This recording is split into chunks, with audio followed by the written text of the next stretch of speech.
ሃይማኖት እስከዚህ ድረስ ናት። ሃይማኖት እስከዚህ ድረስ ስለሆነች በምንም ታምር ወደ ኋላ ተወደደም ሃይማኖታችን አናፍርም።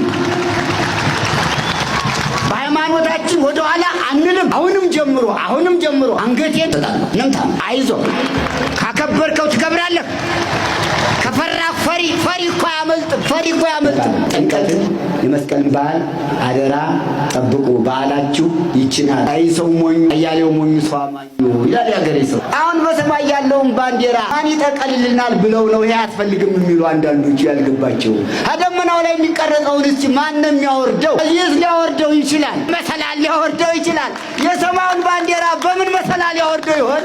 ገና አልገባውም እኮ ገና ነው። ሰው የያዘውን እየጣለ ያልያዘውን ይጨብጣል። ይቺ በዓል ለዘላለም ናት፣ አትርሷት። ከነጠቅ በኋላ መመለሻ የለም። ተጠንቀቅ። ሁለቱን የጥምቀትና የመስቀልን ደመራ በዓል አደባባይ አላከበር ነው። ይህን ድል ተጠቀምበት። ወደ ኋላ አትበል፣ አትሽሽ። ማን ልትሰጠው ነው በዓሉን?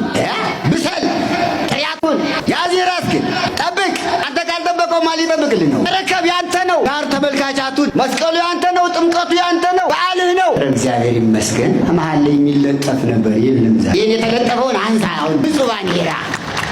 ምክንያቱም ስለ ባንዲራው አልፈራም አላፍርም። ኢትዮጵያና ኦርቶዶክስ ተዋሕዶ ሃይማኖት እኮ መስቀልና ማተብ ናቸው።